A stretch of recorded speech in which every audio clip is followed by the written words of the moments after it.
Good evening. Can you all hear me? I'd like to welcome all of you to the New York Society Library, the oldest library in the city and one of the oldest in the country.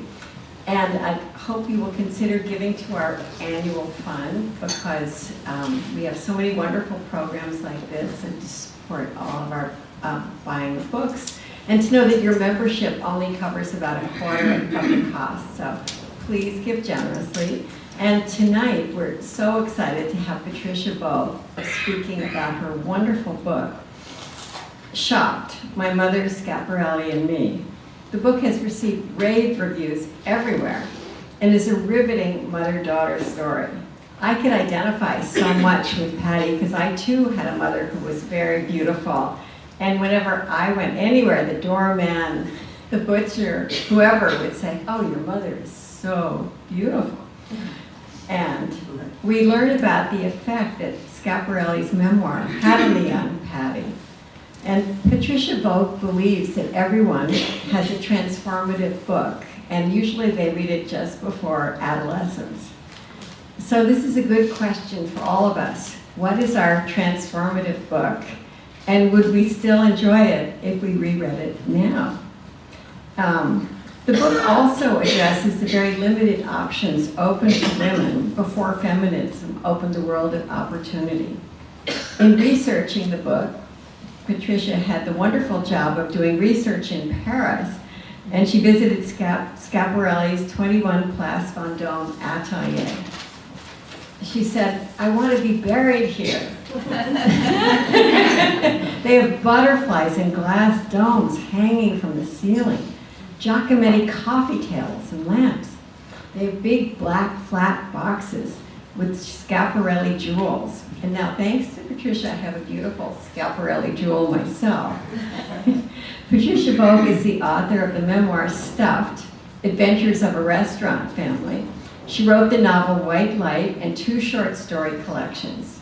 She has published stories, book reviews, essays in numerous magazines, and was a weekly columnist for New York Newsday. A recipient of a Guggenheim Fellowship, she has taught at Columbia, NYU, and Bennington. She lives in New York City. And now let us welcome Patricia Volk.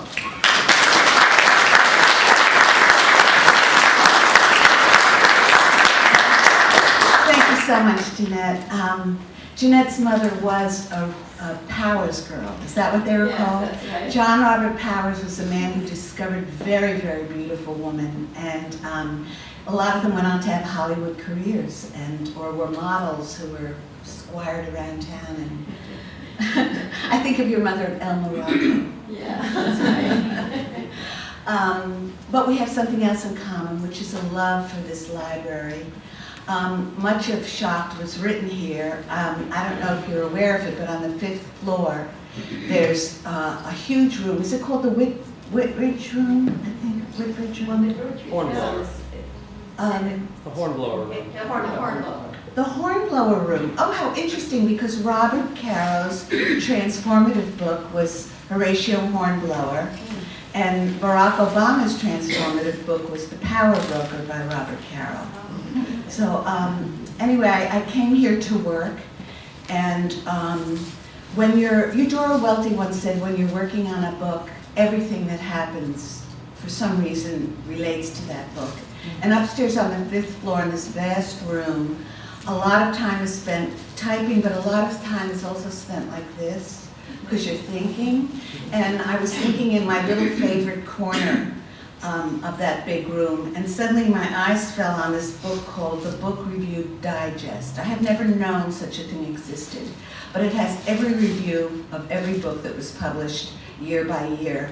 So I looked up 1954, which was when Schiaparelli published her memoir, Shocking Life, and there were all these reviews, and I had loved that book. I had even loved it rereading it as an adult. Every review was terrible. She never wrote another book. But it was, I don't think I would have, it added so much to my book to know how her book was received. The way I got started writing on this book, it was kind of like a perfect storm. In 2003, the Philadelphia Museum of Art had a retrospective of Schiaparelli's work. They came to get her clothes because she went bankrupt in 1954, but in 1964 someone from the Costume Institute went to Paris, to 22 Rue de Berry, where she lived, and asked her if they could have her clothes. Well, Schiaparelli was nothing if not disdainful and oppositional, and she never said yes to anything unless she thought of it. And she said, absolutely not. So the woman went downstairs and was leaving the courtyard, this cobblestone courtyard. It was a very grand house. And suddenly Schiaparelli flung open these French doors from a parapet and threw down all her clothes to the woman, who took them back, and they formed the PMA's Schiaparelli collection. It's the best one open to the public in New York, in the world. There are private collectors, but this is one that is in a museum. That was a typical Schiaparelli move. So that was one thing that happened. I couldn't go to the show, but my wonderful friend Molly Haskell, who got extremely tired of me talking about Schiaparelli, said, could you raise your hand just so people can see you? She said, you know, somebody sent me the big book from the PMA, would you like it? And this is a tome, this defines a tome, it's this big.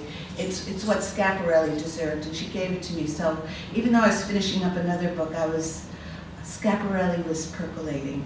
The second thing that happened was my mother got sick a couple of years after that, and I went down to Florida to visit her, and I remembered that she had a bottle of Shocking from our childhood that she'd never thrown out.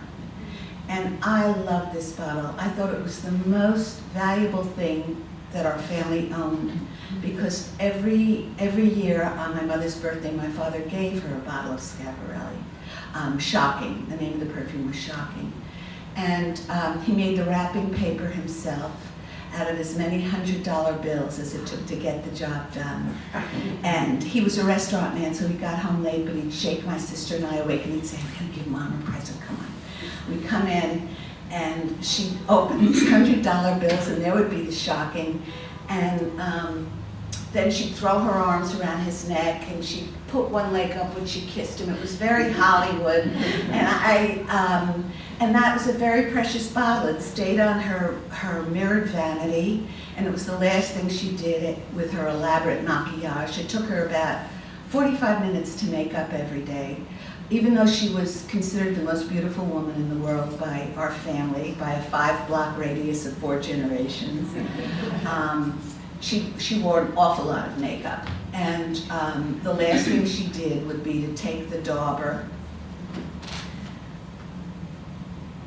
it was gold, and it had a crystal stem, and put it behind her ears and on her wrists, her pulse points. And if she was going out in the evening, she put it in her décolleté and behind her knees as well. She would tell me how the bottle was made, that it had 20 pieces and took 30 people to put together. The flowers, there were 12 of them, and they were all different, and the stamens were different than the petals. The flowers were made on the island of Murano. Then wires were affixed to them, and then they were joined and wrapped in florist tape until they came into a bunch. And they were held on the neck of the bottle by this gilt cord. They went into the gilt cord, and the whole thing was covered with a membrane. And when the membrane broke, that meant the bottle was used. And this was a cloth measuring tape, and where the navel would be, there was a Schiaparelli medallion with a logo. This was shocking pink velvet. This was gold.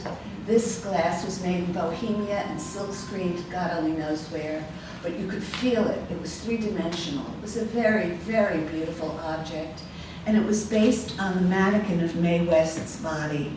Mae West, Schiaparelli did a lot of work for the movies.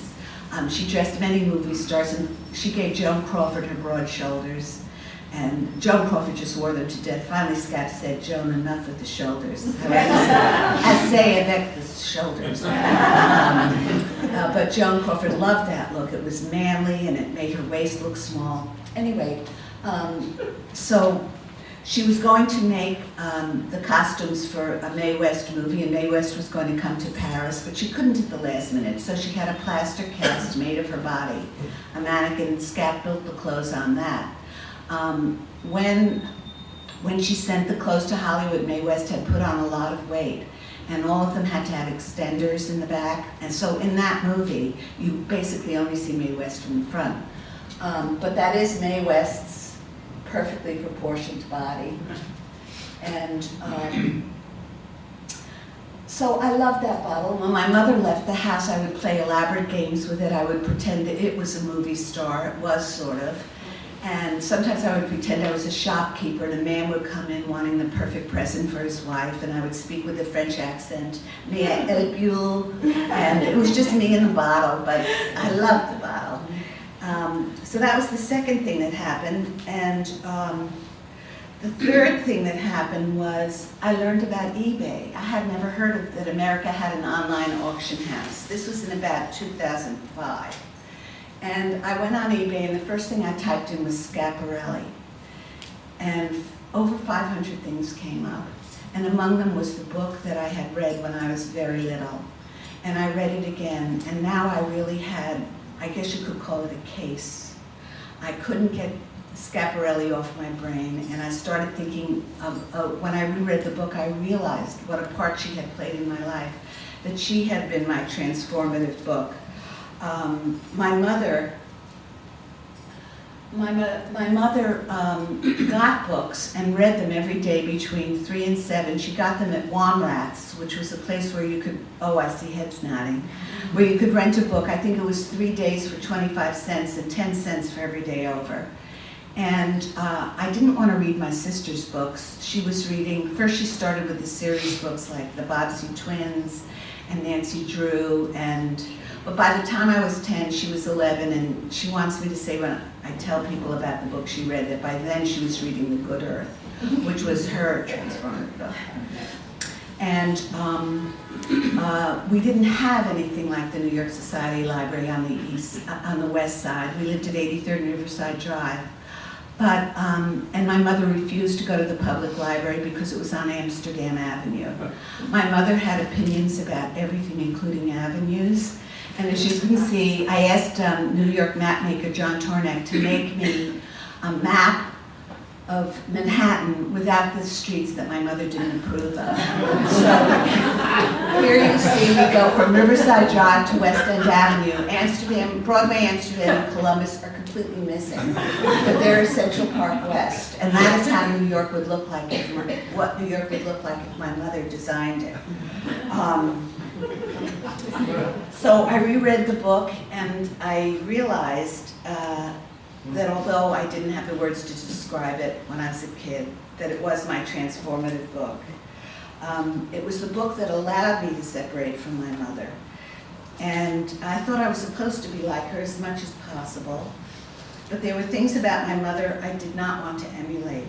Her career choice, she was pre-law at NYU, but then she gave birth to my sister when she was 19, and decided she couldn't go to law school, and she worked with my father in the family restaurant. She was the glamorous hostess who manned the red velvet rope. And her mother had done that before in another one of our family restaurants, but that wasn't what I wanted to do. The one thing I was good at was drawing, and I wanted to be an artist. And I also felt that my mother was very beautiful, and that was the collateral that she thought a woman had. But it was God-given, and I knew early on that I wanted to do something that I earned. And I also knew that beauty didn't last, because I had my paternal grandmother. Where's my cousin? We had the same grandmother. That's Heather Dubrow, the poet. Granny Ethel was known as the most beautiful woman in Princeton, and she once received a letter addressed, "Postman, postman, do your duty, deliver this letter to the Princeton beauty." And it got to her. And so she was the first calendar bank girl for the first Bank of Princeton on Nassau Street, and this was their first calendar picture, and it was of Granny Ethel. But by the time I knew Granny Ethel, it would be hard to call her a beauty. And even though she was still spoken of as a great beauty in the family, She was an old lady and wonderful, but no longer a beauty. So I didn't think my future could count on how I looked. Aside from that, I was considered to have a very big problem. They said my eyes were okay, and people liked my hair because it was naturally curly then. But my lips, according to my mother and the dentist, lacked rhythm. And I was given an exercise to do to develop rhythm in my lips. And I had to do it 3 times a day for 100 times. And basically what it was tucking my lips in till they became invisible and holding it, and then letting them go. And this gave my mother permission to like tap me on the back of the head 3 times a day and say, do your lips exercises yet? It was really like, it was awful. But I found that my mother and Elsa Schiaparelli had a lot in common, so that I could take a chance and try to be my own person, somebody else, without it being too big a risk. And the things they had in common were, let's see, hang on. Well, they both had foul tempers. They both were served breakfast in bed. Schiaparelli had a slice of lemon and a cup of hot water, and my mother had coffee and a piece of dry toast. They both wanted to be very, very slender. Let's see. Both were perfectionists. Both believed in the importance of good manners. Both required large stretches of time alone. Both were private and did not reveal themselves in any way, their innermost feelings. Both believed if you have a ton of money, if you don't have a ton of money, just buy 1 or 2 great things. And my mother, Schiap did have a ton of money for a long time, but my mother kept 22 hangers in her closet. She had 3 favorite designers, her 3 Bs, Jeffrey Bean, Donald Brooks, and Bill Blass. And if she bought a new Bill Blass, she'd give an old one away. So here we are, my glamorous sister and me and my mother, all dressed in my mother's clothes, even though I'm 5'7", my sister was 5'9", my mother was 5'5". We made it work. The clothes were so great that we made it work. She dressed simply. Actually, this suit, I remember this suit, it was bright blue with a white stripe on the top. It was a Gino Paoli knit. My sister's was a Donald Brooks, and I think my mother's 3-piece suit was a Bill Blass. But so my mother, because of this constant turnover in her closet, everyone we knew wore her clothes. I mean, relatives, the housekeeper. It was we thought we were very, very lucky. Both of them were superstitious. My mother believed that if you forgot something and had to come back in the apartment, you had to sit down before you left again. You could never put a hat on a bed. Pillowcases always had to be opened away from the door because spirits could get in them otherwise. And Schiap was extremely superstitious too. All of her perfumes had to start with the letter S. This is Soleil, a collaboration with Salvador Dali she did after the war. It's a Baccarat bottle, and her symbol of freedom was always the bird. So the features of the sun are birds, and there's one on eBay now for $25,000. The bottle, they were never called perfume bottles, they were called Perfume Presentations because, like Shocking, she made them very elaborate. When a woman used her perfume, there was a tremendous amount of ritual and feminine behavior involved in even opening a bottle. This came in a beautiful gold scalloped shell with an upholstered inside, and you pressed a button and the shell would kind of yawn open, revealing the bottle. So this is what she did at the end of the war. It's one of my favorites. But this was the first perfume for men. This came out in 1939. And I think the pipe was a nod to Magritte, Ceci n'est pas une pipe, which he did in 1929. Because that wasn't really a pipe, it was a painting of a pipe, and this wasn't really a pipe, it was a bottle. And I think the box, which is just so lovely, oh, Sorry. Oh. Okay. The box, I think, was a nod to Gerald Murphy, who had done a wonderful painting of the cigar box before the war. So she didn't mind this crossover, and she loved artists. She loved working with artists, and she kind of blurred the line between art and fashion. And whenever she could, she gave poor artists work. And I loved that about her. And there were more similarities. Both of them chain smoked. Both were terrible drivers. And both wished they could sing, but they couldn't. The differences between them were wonderful for me. My mother was pathologically modest. I never saw her undressed. Once I saw her in a slip, and I didn't know what to do. I knew I wasn't supposed to see her in a slip. But Schiaparelli was very free with her body. This is a photograph of her in a dress called the see-through dress. Man Ray took the picture, and she wore it. I believe she's the only person who did. She loved using new materials, and this was some kind of it's some kind of a combination of plastic and voile. And my mother was proper and cared what people thought about her, but Schiap was transgressive, a true renegade, a subversive who loved to shop. My mother told me men and women could never be friends, that men only wanted one thing, and it was just an impossible thing to have a friendship with a man, but Schiap was friends with lots of men.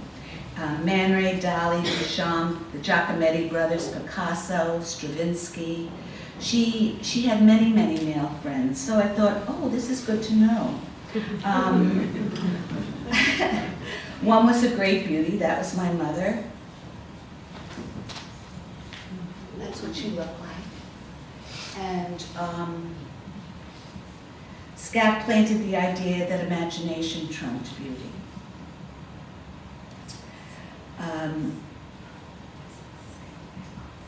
She was told by her mother when she was a child, always told by her mother, that she was very ugly. And she had been born covered with black moles on her face. And when she was about 6, she decided that the cure for this would be to plant her face. And she convinced the gardener to give her seeds from her favorite plants. They were morning glories. They're the ones that she used on her shocking bottles. Morning glories, I think pansies, and something else. And she planted her face. She stuck them up her nose. She stuck them in her tear ducts. She stuck them everywhere.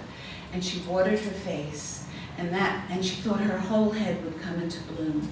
And that night at dinner, her mother noticed that she had trouble eating. And she said, "What is it?" And Elsa told her what she had done, and they called the doctor.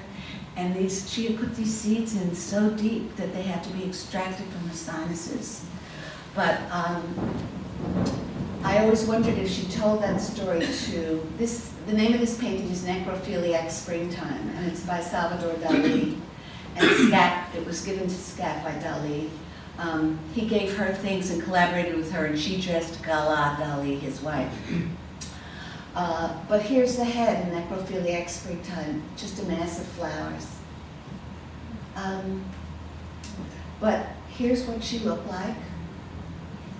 And she thought the moles were terrible until her uncle, Giovanni Schiaparelli, who was the foremost astronomer in Europe and the world at that time, took her to his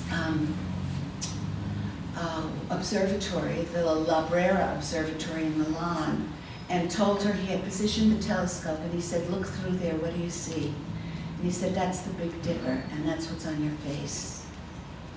So of course I had to see if it really was. And that's pretty close to the Big Dipper.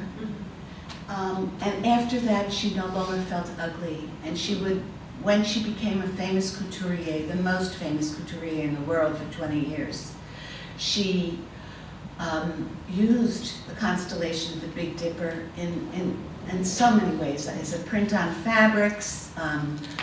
She used it in jewelry. She used it, beaded onto jackets. It became the thing that she was ashamed of became the thing that she was proud of, and she turned it into an asset. And I thought as a child that was one of the most wonderful things that could happen. And here she is wearing a pin that Cartier designed for her of the Big Dipper under her nose. So she's at the races with Salvador Dali. So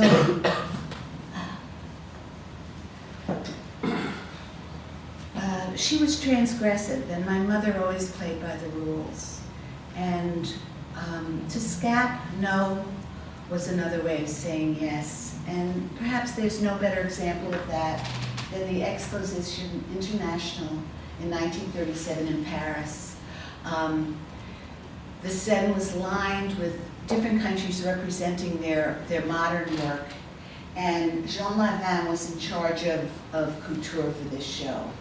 And she had commissioned an artist to make these huge terracotta behemoths to wear the clothes. And Schiaparelli said, I'm not going to do that. My butterfly silhouette will not look good on that. And Jean Lavin said, fine, if you don't want to do it, you don't have to be in the show. So here's what Schiap did. She put the mannequin naked, holding gloves. And then from these faux trees, she hung a clothesline with all the clothes on it. And it created a sensation. Police had to be brought in to keep people. Men left their calling cards under her rear end. This is all flowers. It's a little hard to see, but she's clearly in plein air naked. And I thought, years later, it occurred to me that may have been the inspiration for Étant Donné, Marcel Duchamp's wonderful installation in the Philadelphia Museum of Art. You don't see it just like this when you go. You have to look through a door and two peepholes, and from the peepholes you see this exploded wall with a naked woman on her back in plein air holding something. And I always felt that Schiaparelli he worked on it for 20 years, and it's a permanent thing, and it's worth going to Philadelphia just to see this. It's just extraordinary. Jasper Johns called it the most unusual work of art in any museum anywhere. So Schiap was very good at getting around things and breaking rules. And one thing that she did, and she liked in-jokes. When the Duchess of Windsor was getting married, she took 18 Schiaparelli dresses for her trousseau. And she wanted to show the world that she had a fabulous sense of humor, that she wasn't this evil woman who had, taken the Duke of Windsor, the king and seduced him. So she asked Schiaparelli to make her 18 dresses, and this is the famous Lobster Dress. And the Duchess thought it was going to show the world that she had a wonderful sense of humor. But you can see where the claws are. They're between her legs. And Schiaparelli, that was another example of Schiaparelli's insouciance. And she also had patents. These are her collapsible glasses. As you can see, there are no earpieces. So she just thought out of the box all the time. I think she amused herself, and she amused the world. And yet her things were objects of beauty. I think she believed very, very highly in Andre Breton's Surrealist Manifesto, which said, the marvelous is always beautiful. Anything marvelous is beautiful. Indeed, nothing but the marvelous is beautiful. And by that standard, Elsa Schiaparelli was quite beautiful.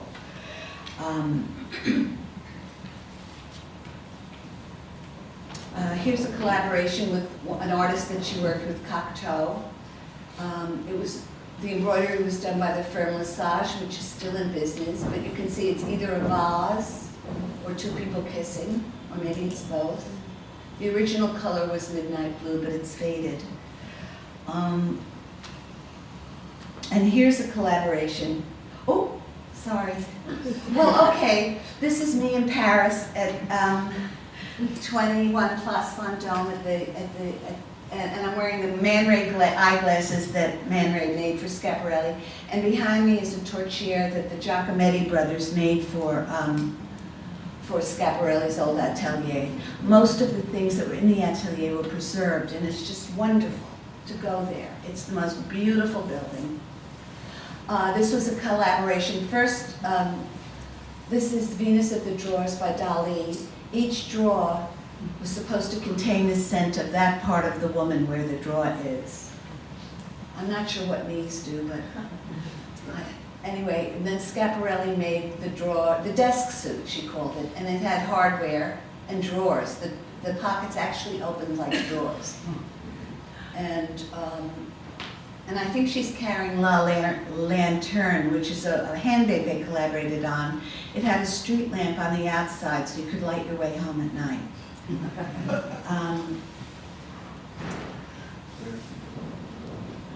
But perhaps her most copied item was the madcap, and here Katharine Hepburn is wearing it. All it was a tube of jersey or knit that was sewn closed at one end, and women could wear it all different kinds of ways. And in Paris, if you copy the hat, they have very different laws there. If you copy the hat, you could go to jail. But Albert Solomon, a man in New York, copied it here, and he did not have to do any time for that. And it's still in use. In fact, he started the company Madcaps, made millions of dollars, and moved to Saratoga Springs and played the horses. All babies are sent home now, today, in madcaps. That's my first grandson, in his madcap. I'm going to show you 3 favorite things that I love of Schiaparelli's, my top 3. This is the bug necklace, and it was worn by Daisy Fellows, Mrs. Reginald Fellows, who was, I guess, the Nan Kempner of that era. There were 3 women, and everybody watched what they wore. And Schiaparelli had they defected from the House of Chanel to the House of Schiaparelli. And they were Daisy Fellows, Millicent Rogers, and I'll think of the other one in a minute. Anyway, a beautiful woman will go out at night. This was made on see-through material called rhodoid. And she was the first one to use it. She loved discovering new materials. The bugs were made by Jean Schlumberger, who she collaborated with. And they were very naturalistic. And they made tons of jewelry together. They were known as Schiap and Schlum. And so a woman would go out with this, and you would see her skin through the rhodoid, and it would look as if she had bugs crawling all over her. And that, Schiap loved that. The surrealists loved insects. Especially the butterfly. This is Schiap's butterfly dress. The back of it has no back. And she covered the dress with butterfly netting. The coat is made out of butterfly net. And it was accessorized with a parasol of butterflies so that the butterflies flew above your head. Just imagine wearing an evening gown and carrying a parasol. But women could get away with that. And this is the sweater that changed Schiaparelli's life. In 1929, a friend of hers wore a sweater, and she liked the sturdy way that it was knit. She had never seen a knit like that. And she said, "Who made this for you?" And it was a woman called Arusiag Michielian. And Schiap was introduced to her, and she said, "If I draw a sweater, could you make it for me?" So she drew this very primitive bow. Schiap herself called it primitive. And Arusiag Michielian, whose name Schiap called her Mike, and they worked together for 20 years, went through 3 trials and finally got it just the way Schiap wanted it. And there was going to be a huge buyer's luncheon at the Ritz. And Schiap timed it so she would get there late after everyone was seated.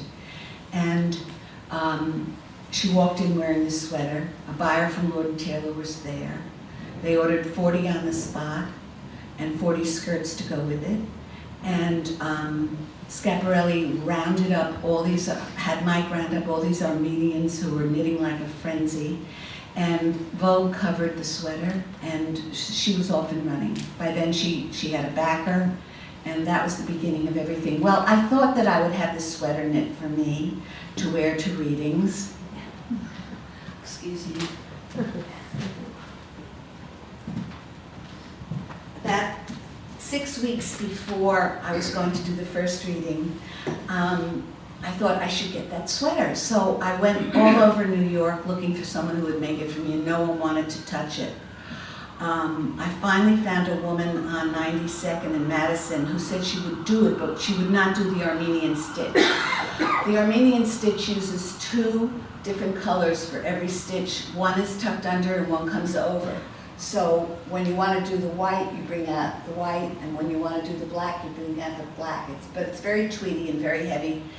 Anyway, this woman said she would do it, but she would not do the Armenian stitch. For $850, she would just knit a black sweater with a white thing on it. And I really didn't want that. So I knew that there had been a sweater kit at the PMA show, and I called Dilys Blum, who's the curator of the Costume Institute there, and I said, do you have any of them left? And she said, no. And I said, well, who knit the sweater for you that you used in the show? And she said, oh, that was Meg Larson of Schoolhouse Press. She made the kit. So I called Meg. This is how the computer can really change your life. I found Meg, I called her, and I said, could you knit the sweater for me in 6 weeks? She said, oh, I didn't knit the sweater, a friend of mine knit it. So I said, well, could you ask her if she'd knit the sweater for me using the Armenian stitch? And she said, you know what? Her husband just died. She's looking for something to do. I bet she'd do it for you. Well, Meg called back and said, guess what? I asked her if she'd do it, and she said she wouldn't knit that sweater again for Michelle Obama. So, but Meg found me some. This whole country is knit together by a site called Ravelry.com. That's where knitters go to talk to each other. And she found me this wonderful woman in Texas, Mary Hakeem, who said she'd be happy to knit it for me in 6 weeks for $250. I did wear it to the first reading, and it's so hot. It's because of the tooth wools. It's like wearing a parka in a sauna. But here's the sweater. I counted the stitches for her, so it's exactly like Schiap. Here's the back. Here's the back. It's really quite beautiful, and if I ever go to Nome, Alaska, I'm going to wear it. But as you can see, it's 2 things. It's kind of amazing how it's made. So this is my favorite Schiaparelli because it's mine. I think that what I realized reading Schiap's book was that anything was possible. That the constraints that my mother thought were necessary to becoming a woman meant absolutely nothing. Schiaparelli made a hat out of a shoe, and it's being worn here by Dala Gali, and she's wearing a Schiaparelli suit. These are Lee Miller's lips. Lee Miller was the lover of Man Ray and a great photographer and also a great beauty. And Man Ray did a painting of her lips in the sky. You probably know it. Anyway, I just knew that if a shoe could be a hat could be a shoe. Thank you.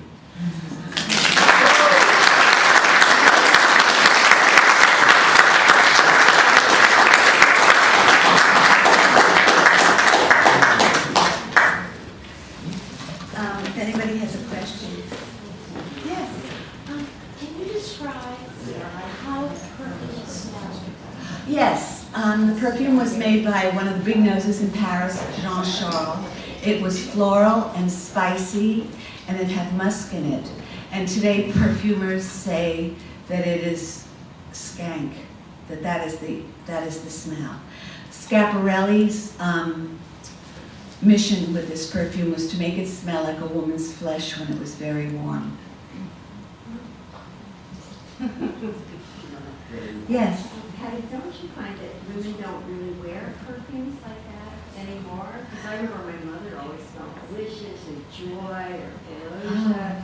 But now everyone wears kind of organic. What, do you wear a perfume? Yes, I love perfume. What do you wear? It's called, I ordered it because of the name, because it's called Portrait of a Lady. Oh. And it's by Mal. And actually everyone notices it. When I go out of the apartment, I can't tell her I'm wearing too much, and it's horrible. And I love perfume. I love perfume. My friend Susan, by the way, part of this book was written here, and part of it was written at Susan and Charlie's house. The last draft of it, it was the perfect, I had a terrible deadline with this book, and I can never thank you enough for that. And Susan wears a perfume I love. We've never talked about it, but it isn't a light perfume. It smells like roses to me. Is it something made just for you? Diarissimo. Diarissimo? Oh my God, I figured it was something made like in a, well, it's fabulous. I love it. I wear perfume. I don't feel like I'm dressing unless I'm wearing it. But I can't wear shocking. It's just, there's something shocking about it. It's just, no, but I have a feeling they're going to again. They don't. The Australians got the license to remake it, but I've never seen it in this country. You had your hand up? What was the relationship between Schiaparelli and Chanel? Oh, well, Chanel was the toast of the town till Schiaparelli came, and the three people, all the leading people defected to Schiaparelli. Chanel hated Schiaparelli. She called her that Italian who thinks she can make clothes, and Schiaparelli called Chanel that bourgeois hat maker. And, ouch. But really, it was much more, Schiaparelli really didn't have time to, or the inkling to have a real grudge against Chanel. But June was ball month in Paris, and some of these balls are so incredibly elaborate. Some of them were costume balls, and the Bal de Forêt, the forest ball, Schiaparelli went as a tree. She had this new fabric that looked like bark, and she made limbs, and she was just quite fabulous. And Chanel always came as in a little black dress. She would never wear a costume. But she asked Schiaparelli to dance. Women danced with women then. And they were doing a foxtrot, and Chanel was leading, and she backed Schiaparelli into a wall of candles, and Schiaparelli went up like that. And luckily there were a lot of seltzer siphons around, and everybody put her out. But Chanel was very, very jealous of Schiaparelli, and outraged that she had lost her clients. Yes, Charlie? Do you see any resemblance between Schiaparelli's use of strange things for garments with Lady Gaga? Well, I think Lady Gaga was totally inspired by Schiaparelli. Lady Gaga's meat dress, Yeah. you know, Schiaparelli did for her circus collection a dress that looked like flesh torn off a body. Dali painted the flesh. It's just the most beautiful dress. That she could make torn flesh look beautiful tells you what kind of an artist she was. Yeah, I think Lady Gaga's been very much inspired by Schiaparelli, and so was Alexander McQueen. Did anybody see the show at the Met? I mean, using industrial paint to do trompe-l'oeil on clothes, and the eroticism of death. Lady Gaga is straight out of Schiaparelli. That's a great observation. Yeah? Was she married?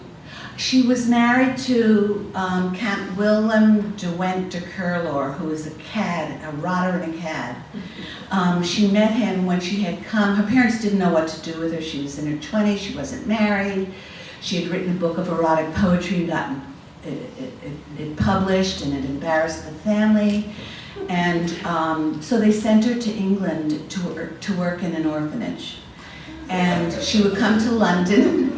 First they sent her to a convent, and she went on a hunger strike, and her father took her home. She was fabulous. And then she went so she was in England, and she saw that there was going to be a lecture on theosophy, and she wanted to know about it. So she went to the lecture, and when it was the man who gave the lecture strode out in, what do they call that kind of wonderful coat? I guess tails? What do they call? Swallowtail coat, And he was blonde and quite beautiful, and after the lecture was over, she stayed there and he came over to her, and by the morning they were engaged. But he was a terrible guy, and he left her for Isadora Duncan when she was pregnant, and she only saw him once after that, across the street on the road. And she never would marry again. She said she would never give her heart to another man. That said, I think she had plenty of male companions, and I know she had many, many proposals of marriage. Yes? I was wondering how she got the idea for shocking pink. Oh, well, in 1937, I'm glad you asked. In 1937, she brought out shocking perfume. And she wanted a color that would go with it, and she wanted it to be a color people had never seen before. She wanted it to be not a color of the West. She wanted it to be a color of Peru. She wanted it to be electric. She wanted it to somehow encompass all the birds, all the animals in the world. She had high expectations for this color. And she asked her friend, Jean Clement, the artist, to make this color for her. And he tried 8 times to do it. And each of the 8 times he made 4 samples. And finally on the 9th try, that was the color she saw on her head. It's very, very hard to describe a color. And that was shocking pink. And that year that her perfume was launched, I think she was very, very good at promoting. She made her entire collection in shocking pink, whether it was silk or wool or whatever, everything was shocking pink. If you wore that color, people knew you had a Schiaparelli. Even her dog's leash, her dog's name was Nuts. Even her dog's leash was shocking pink. And she owns that color, and it is a beautiful color. Would you like to comment on the show at the Met, the comparison of Schiaparelli and Prada? I'd love to. I'm glad you asked that. I thought it was forced. That show was, I'm very glad for anyone who gives money to the Costume Institute, because the Met does not support it. It's entirely supported by Anna Wintour and her great ball that she has there every year. That's where the money comes from. And that exhibit was paid for by Jeff Bezos, the owner of Amazon.com. So he had decided to sell Prada on Amazon. And I think this was a way for him to gain even more notice for the brand. But that decision to have that show was made a year or so before the show was launched. And in that year, Prada not knocked off, but used Schiaparelli as a reference for many of the designs so that the show could take place. But I thought a lot of the constructs were false. Schiap only being the top and Prada being the bottom, that was one of the things they said. Schiaparelli did know that most women were seated at table at night and that their tops were important. But she did an awful lot with bottoms. She invented the culotte. She invented special panties for women to wear riding a bike that if they showed, it was fabulous. She also lengthened the line of a woman. Schiaparelli was not built like the women she dressed. She had a large bust and she was very short. She was only about 5 feet tall. So she wanted her line to be as long as possible, and that's why many of her clothes seemed to start here, and that's why she liked the bolero jacket. And so I thought she deserved her own show.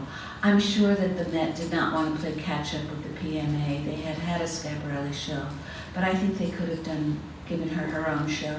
They could have even done a show, this is the show I would have liked to see, a show where you saw all the people she inspired, like have Lady Gaga's meat dress there, and have Galliano's things, and Jean-Paul Gaultier, all the people who really owe her so much, including Balenciaga, who used to dissect her clothes so that he could see how they were made, and Yves Saint Laurent, who worshipped her. His favorite thing that he ever made was smoking, a jacket he made in the 60s for, and you're smiling, you know the jacket, for Catherine Deneuve. But Schiaparelli had done that jacket in the 30s, and he worshipped her. And he said, in fact, when Shocking Pink came out, he said, Only Schiaparelli could give to a red the nerve of, could give to a pink the nerve of a red. I thought that was marvelous. And when she went out of business, the only two people she would wear, and they dressed her for free, it was an honor to dress her, were Balenciaga and Yves Saint Laurent. Did I answer your question? Joel? It's clear that the influence of Schiaparelli will continue, but I wondered what is the state of her brand or the house or whatever it is? That's a really good question. The Diego Della Valle, who owns the Todds Group, in 2008 bought the rights to use the name Schiaparelli. He seems to have very deep pockets because then he bought all the apartments at 21 Place Vendôme, which is where her atelier was, except for one that wouldn't make itself available. He then redecorated them using all the things that had been in storage, including the gilded cage, a bird cage. Birds were very important to Schiaparelli. That was in the entryway. So once you walked into her maison, you were trapped. You were trapped in a cage, and that's back there. And it's just, if you're going to Paris, you must go to 21 Place Vendôme and see what they've done with the place. It's just beautiful. It's surreal. It's Elsa Schiaparelli. She would love it. So he bought it, and he tried to find a designer to relaunch the brand. Christian Lacroix last year did, I think, 15 pieces, one-offs. They were not going to be reproduced, just to alert the world that Schiaparelli was coming back. And a few months ago, he hired Marco Zanini from Rochas to come over and head the house. And I'm very excited to see what he's going to do. The first collection will be in January, and it's only going to be, there's not going to be any pret-a-porter, which is what, ready-to-wear, which is what something else Schiaparelli invented. It's just going to be the very, very most expensive kind of clothes that are rarely being made anymore. But I've heard that there will also be little things that you can buy that'll be perfect and wonderful but won't break the bank. When my mother could have would never have worn a Schiaparelli dress. They were $5,000 in the 50s. But even then, Schiaparelli wanted everyone to have something Schiaparelli. So she made little heart-shaped soaps. My mother had those, and heart-shaped sachets. And you could, open your drawer and see them and just feel absolutely wonderful. So Schiaparelli is coming back, and stay tuned. Yes. Did your mother ever give you any fashion advice growing up? Oh my God. Yes. She was horrified when I started buying used clothes. She thought it was disgraceful. She believed very much in being crisp and tucked in, and how you wore the clothes was very important to her. When you sat, you didn't cross your legs, you crossed your legs at the ankle. On my honeymoon, my entire thing was all her used clothes, even her bathing suits. I mean, she liked when I wore her clothes. And so most of my clothes were hers. And I don't know how she felt about jeans. There was a time when I wore a lot of jeans, but she was not happy unless I looked crisp. And I once looked crisp when I met her and her friend for lunch, and she never stopped talking about it. She said, that day you came to, what was Andre Saltman's, what was that wonderful little French restaurant? What? Lutèce. Okay, we met for lunch at Lutèce, and I was wearing my mother's sable boa and a little tweed suit. And she said, until she died, that day you met Muriel and me for lunch at Lutèce. I'll never forget how you looked. But I didn't look like that a lot of the time. I'm afraid. Was your mother pleased with the way you dressed? Well, my mother didn't really wear beautiful clothes. She wore very simple things. She went to a store called Outdoor Traders. But everyone thought it was, couture because she looked so good.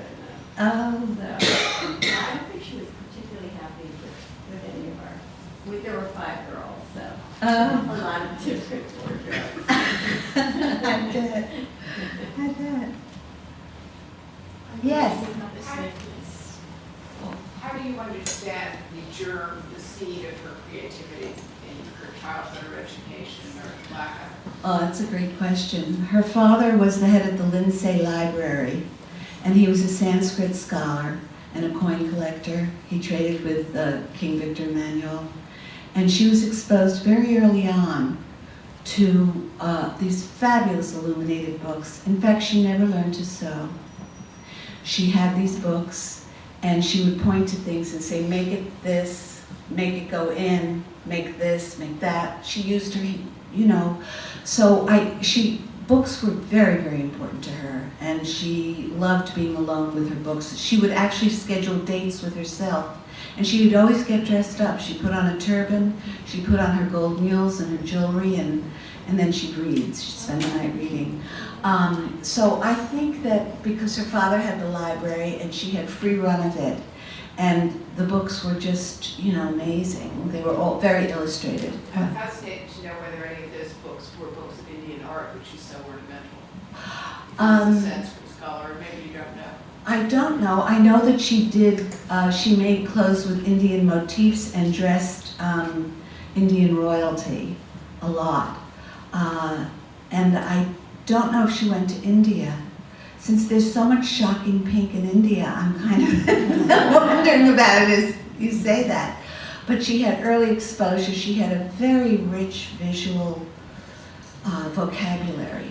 And the things that she loved when she came to New York that she had never seen before were barbershop poles. She thought they were fabulous, which I've never understood because she was born in Italy.